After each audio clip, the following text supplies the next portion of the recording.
दोस्तों, अगर आपके जिले में मुक्ति दूत खंड काव्य आता है तो आज की वीडियो बेहद इंपॉर्टेंट होने वाली है, क्योंकि इस वीडियो में मुक्ति दूत खंड काव्य से रिलेटेड जितने भी बोर्ड एग्जाम में प्रश्न आते हैं अच्छे से बताने वाला हूं। एक एक चीज आपको क्लियर कराऊंगा, तो बस वीडियो में अंत तक जुड़े रहें। पहले मैं आपको इस खंड काव्य का सारांश बताऊंगा, उसके बाद इसके मुख्य पात्र का चरित्र चित्रण बताऊंगा।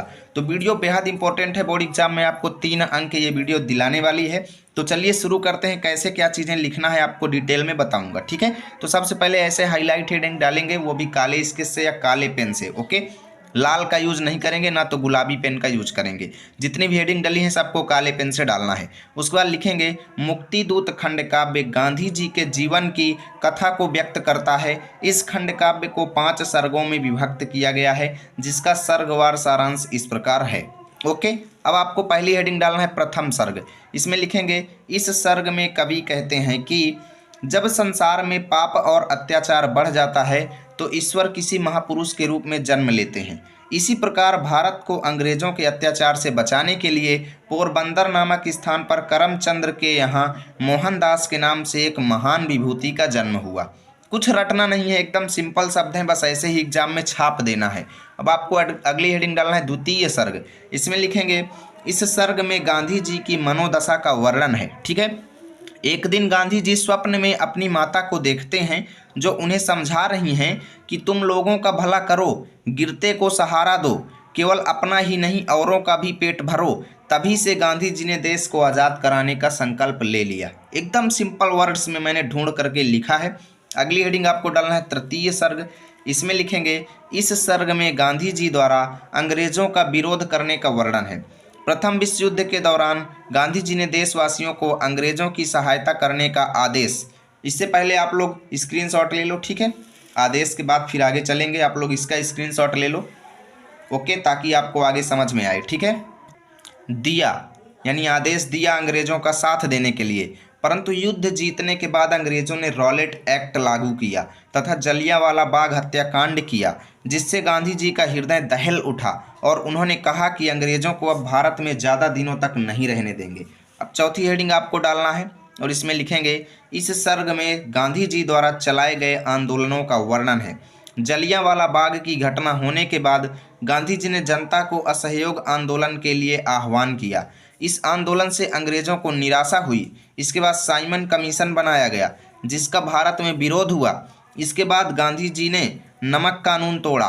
उनकी एक ललकार पर देश भर में भारत छोड़ो आंदोलन फैल गया, जिससे अंग्रेजों को शासन करना मुश्किल हो गया, ठीक है। अब लास्ट हेडिंग डालेंगे पंचम सर्ग। इसमें लिखेंगे इस सर्ग में स्वतंत्रता प्राप्ति तक की प्रमुख घटनाओं का वर्णन है। सन 1947 ईस्वी को भारत आज़ाद हो गया। देश में हर्षोल्लास छा गया। जवाहरलाल नेहरू को प्रधानमंत्री बना दिया गया। गांधी जी ने अनुभव किया कि उनका संकल्प पूरा हुआ और इसी के साथ यह खंड काव्य समाप्त हुआ।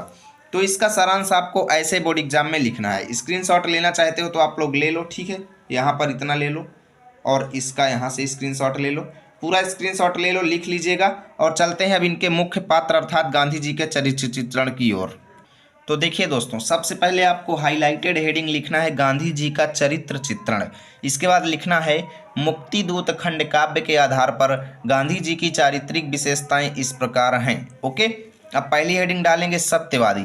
इसमें लिखेंगे गांधी जी एक सत्यवादी महापुरुष थे।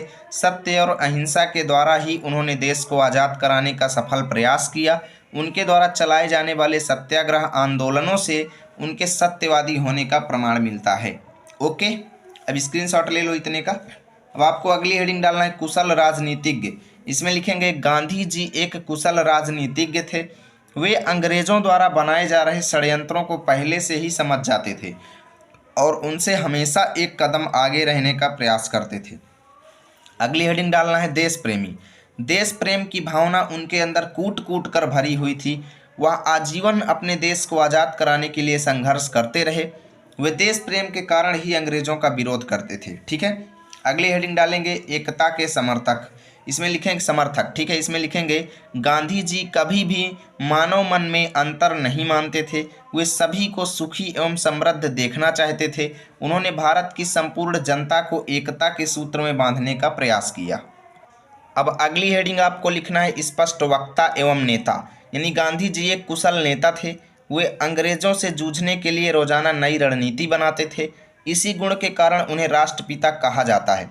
और लास्ट में लिखेंगे, इस प्रकार हम कह सकते हैं कि गांधी जी एक सत्यवादी, देश प्रेमी, ईमानदार, राजनीतिज्ञ एवं कुशल नेता थे।